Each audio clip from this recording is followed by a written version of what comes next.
এবার যে খবরে নজর রাখতে হচ্ছে, আগামীকাল দোল উৎসব, এদিকে বসন্ত উৎসব বিশ্বভারতীতে হচ্ছে না। গত কয়েক বছর ধরে একটা জট জটিলতা তৈরি হয়েছে, কিন্তু এই বোলপুরের বিভিন্ন জায়গায় কিন্তু রং খেলা হবে। বসন্ত উৎসবে বিভিন্ন সাংস্কৃতিক অনুষ্ঠান রয়েছে, আর এই প্রেক্ষাপটে কিন্তু প্রচুর মানুষ, প্রচুর ভক্ত সমাগম হবে এবং ইতিমধ্যেই কিন্তু প্রচুর পুলিশ মোতায়েন করা হয়েছে, কারণ নিরাপত্তার দিকটা বিশেষ করে মাথায় রাখা হচ্ছে। বোলপুরে বিভিন্ন জায়গায় সেখানে পুলিশ মোতায়েন রয়েছে, বিভিন্ন রাস্তায় ছড়িয়ে ছিটিয়ে রয়েছে। আমরা দেখাবো আপনাদের যেভাবে চেকিং পর্যন্ত হচ্ছে, এবং বোলপুরের বিভিন্ন জায়গায় কিন্তু দোল উৎসব বা বসন্ত উৎসব পালন হচ্ছে। যদিও বিশ্বভারতীতে এবারও রং খেলা হচ্ছে না, বসন্ত উৎসবে কার্যত না, কারণ সেই নিয়ে কোনো জট জটিলতা এখনো কাটেনি। সরাসরি নজর রাখার চেষ্টা করবো, অমরনাথ দত্ত রয়েছেন আমাদের সঙ্গে। অমরনাথ, আগামীকাল দোল পূর্ণিমা, বসন্ত উৎসব কিন্তু প্রথামাফিক বিশ্বভারতীতে এবছরও বসন্ত উৎসবে ছেদ পড়েছে। বিভিন্ন জায়গায় সেই অনুষ্ঠান হবে, রং খেলা হবে। কি ধরনের পুলিশি নিরাপত্তা, কি কি ব্যবস্থা গ্রহণ করা হয়েছে?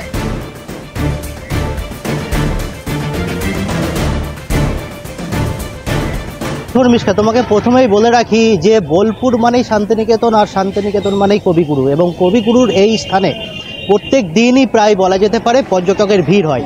এবং বোলপুরের এই যে দোল, অর্থাৎ শান্তিনিকেতনের যে দোল, সেই দোলে কিন্তু প্রচুর পরিমাণে পর্যটক আসে। পুলিশের অনুমান অনুযায়ী যেটা জানা যাচ্ছে, প্রায় 2 থেকে 2.5 লক্ষ মানুষ কিন্তু এই বসন্ত উৎসবে আসবে বলে তারা ধারণা করেছে।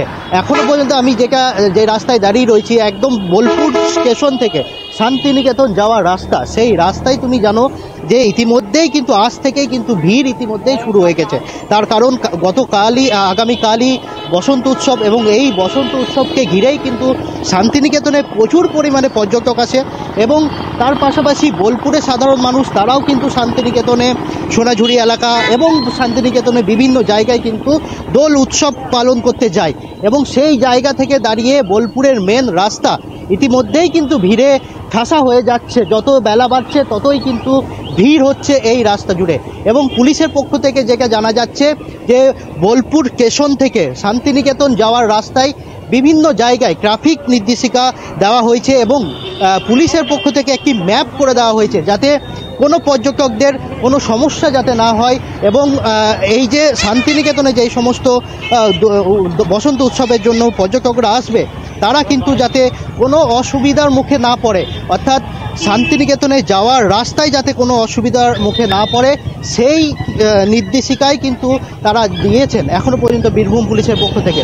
তুমি দেখতে পাচ্ছ ছবিটা, যে সকাল থেকেই কিন্তু বলা যেতে পারে ভিড় হয়ে যাচ্ছে এই রাস্তা জুড়ে। তার কারণ একটাই, যে আগামীকালই বসন্ত উৎসব, এবং এই বসন্ত উৎসবকে ঘিরেই কিন্তু প্রচুর পরিমাণে পর্যটক, সাধারণ মানুষ কিন্তু এই শান্তিনিকেতনে বসন্ত উৎসবে মেতে ওঠেন।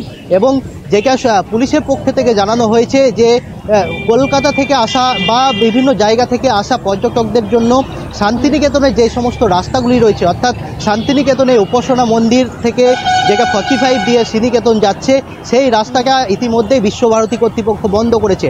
এবং পুলিশের পক্ষ থেকে বিভিন্ন যানবাহনের নিয়েও কিন্তু নির্দেশিকা রয়েছে। বিভিন্ন 4 চাকা থেকে শুরু করে টোটো সবটাই কিন্তু একদম শান্তিনিকেতনের ভেতরে প্রবেশ করতে পারবে না, এমনটাই কিন্তু নির্দেশিকা দিয়েছে। তবে এই যানজট কিভাবে এড়াতে পারে পুলিশ প্রশাসন, সেটাই এখন কিন্তু সবচেয়ে বড় বিষয়। তার কারণ এর আগে আমরা বহুবার দেখেছি যে বসন্ত উৎসব যখন শান্তিনিকেতনে হচ্ছিল, সেই সময় কিন্তু প্রচুর পরিমাণে ভিড় এবং গোটা বোলপুর স্তব্ধ হয়ে গেছিলো এই যানজটের ফলে। তারপর থেকেই কিন্তু বসন্ত উৎসব বিশ্বভারতী কর্তৃপক্ষ আর করছে না। এবং এখন যেটা দেখা যাচ্ছে যে শান্তিনিকেতন বসন্ত উৎসব না করলেও সোনাঝুরি বেশ কিছু জায়গায় এই বসন্ত উৎসব পালন করা হচ্ছে, এবং বোলপুরে জামবনি একটি এলাকায়, সেখানেও কিন্তু এই বসন্ত উৎসব পালন করা হচ্ছে। সেদিকে নজর থাকবে। এই বসন্ত উৎসবে বোলপুরে প্রচুর মানুষ আসবে এবং নিরাপত্তার দিকটা বিশেষ করে মাথায় রেখেছে প্রশাসন। ধন্যবাদ জানাবো। সরাসরি ছিলেন আমাদের সঙ্গে বোলপুর থেকে অমরনাথ দত্ত।